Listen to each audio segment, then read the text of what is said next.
বিশ্বনবী যদি হেদায়েত দেওয়ার মালিক হতেন তাহলে তো বিশ্বনবীর চাচা আবু তালেবকে হেদায়েত করে দিতেন পারছিলেন। যেই চাচা আবু তালেব বিশ্বনবীকে সবসময় শেল্টার দিয়েছে, বাবার মতো লালন পালন করেছে, সে আবু তালেবের কপালে হেদায়েত জুটে নাই। ইন্তেকালের সময় বিশ্বনবী বারবার বলছিলেন, চাচা একবার বলেন আশহাদু আল্লা ইলাহা ইল্লাল্লাহ ওয়া আশহাদু আন্না মুহাম্মাদুর রাসূলুল্লাহ, একবার বলেন, বাকি বিতর্ক করার দায়িত্ব আল্লাহর সাথে আমার। আমরা আজকে যে বইটা থেকে কয়েক মিনিট কথা শুনবো, বলেন তো বইটার নাম কি? সবাই বলবেন কি নাম? এই কোরআনের মাজলিসে আসতে পারলে ভালো লাগে। তাহলে আসুন আল্লাহর দরবারে আমরা শুকরিয়া জানাই, আমরা পড়ে নেই কালিমাতুশ শুকর, আলহামদুলিল্লাহ। এই কিতাবটা এসেছে আমাদেরকে হেদায়েত দেওয়ার জন্য, আমাদেরকে পথ দেখানোর জন্য। পথ দেখায় শুধু একজন, তিনি কে? বিশ্বনবী বলেন, ইন্নাকা লা তাহদি মান আহবাবতা ওয়ালাকিন্নাল্লাহা ইয়াহদি মান ইয়াশা। ও নবী, আপনি যাকে চান তাকে আপনি হেদায়েত দিতে পারবেন না, কারণ হেদায়েত দেওয়ার নিরঙ্কুশ ক্ষমতা একজনের হাতে, তিনি কে? বিশ্বনবী যদি হেদায়েত দেওয়ার মালিক হতেন তাহলে তো বিশ্বনবীর চাচা আবু তালেবকে হেদায়েত করে দিতেন পারছিলেন। যেই চাচা আবু তালেব বিশ্বনবীকে সবসময় শেল্টার দিয়েছে, বাবার মতো লালন পালন করেছে, সে আবু তালেবের কপালে হেদায়েত জুটে নাই। ইন্তেকালের সময় বিশ্বনবী বারবার বলছিলেন, চাচা একবার বলেন আশহাদু আল্লা ইলাহা ইল্লাল্লাহ ওয়া আশহাদু আন্না মুহাম্মাদুর রাসূলুল্লাহ, একবার বলেন, বাকি বিতর্ক করার দায়িত্ব আল্লাহর সাথে আমার। আবু তালেব বললেন, আলা মিল্লাতি আব্দুল মুত্তালিব, বুখারীর বর্ণনা। উনি বললেন, আমি আব্দুল মুত্তালিবের শিরকি ধর্মের উপর আমার জীবন ত্যাগ করে শেষ নিঃশ্বাসটা ত্যাগ করলাম। বিশ্বনবী হেদায়েত করে দিতে পারে নাই। পৃথিবীতে অনেক বাবা ছিল নবী, ছেলের হেদায়েত হয় নাই, আছে না নাই? সাইয়েদনা নূহ আলাইহিস সালাম আল্লাহর নবী, কিন্তু ছেলে কানানের হেদায়েত জুটেছে? জুটে নাই। অনেক ছেলে ছিল নবী, বাবার হেদায়েত হয়। সাইয়েদনা ইব্রাহিম আল্লাহর নবী ছিল না? কথা বলেন, কিন্তু বাবার হেদায়েত হয়েছে?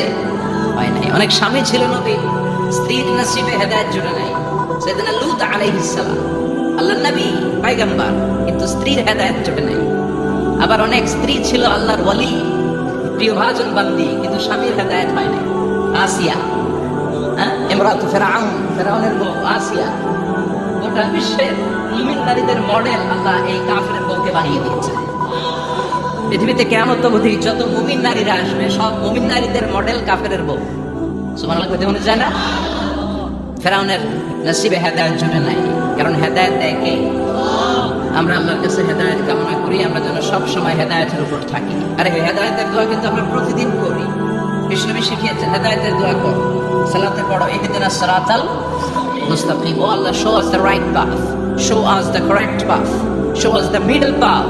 আল্লাহ আমাদেরকে আত-তারিকাল ওয়াসাতি, মিডল পাথ দেখান, সোজা সরল পথ দেখান, যে পথে একবার উঠবো পথটা শেষ হয়ে যাবে জান্নাতুল ফেরদাউসের ভিতরে। করে সুবহানাল্লাহ। এই জন্য এই কোরআন এসেছে আমাদেরকে হেদায়েত দিতে। এই কোরআনকে আল্লাহ তাআলা আমাদের কাছে নাযিল করেছে যাতে আমরা মানুষের মতো মানুষ হই। কি হই? মানুষ হই। এখন অনেকে বলতে পারেন, হুজুর তাইলে আমরা কি মানুষ না? বলা হয় যে বাড়ছে জনসংখ্যা, কমছে মানুষ। বাড়ছে কি কমছে?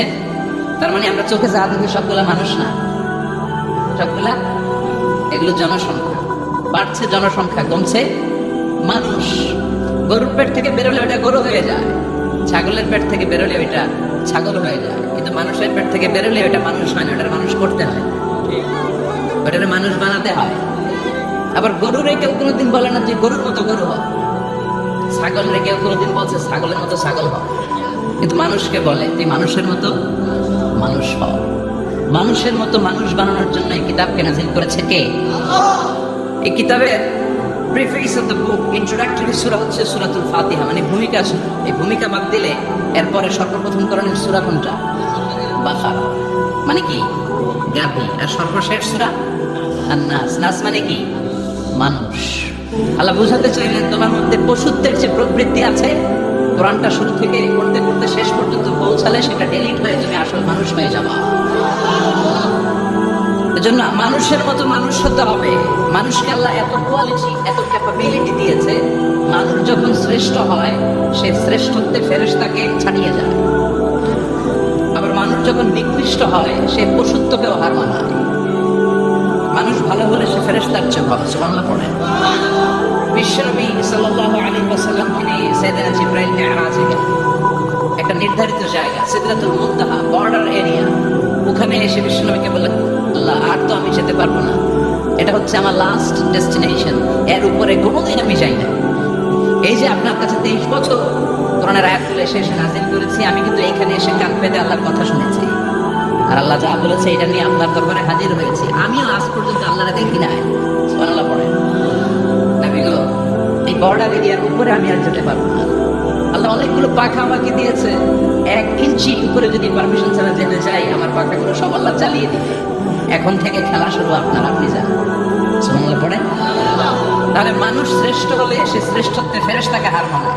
সেদিন জিব্রাইল হার মেনেছে না? জিব্রাইল যেখানে শেষ, বিশ্বনবীর খেলা শুরু। সুবহানাল্লাহ পড়ে। আবার মানুষ যদি নিকৃষ্ট হয় সে পশুত্বকে হার মানে, সে পশুর চেয়েও খারাপ হয়। বিশ্বাস করেন? আচ্ছা, আওয়াজ করে উত্তর দেন। একটা কুকুর আর একটা কুকুরকে মারছে, একটা সিংহ আর একটা সিংহকে মেরেছে, একটা হাতি আর একটা হাতির মারে। শুনছেন কোনোদিন? কোনোদিন শুনবেন? হাতি হাতির মারে না, কুকুর কুকুরের মারে না, কিন্তু মানুষ মানুষকে মারে কিনা? মারে না? মারে।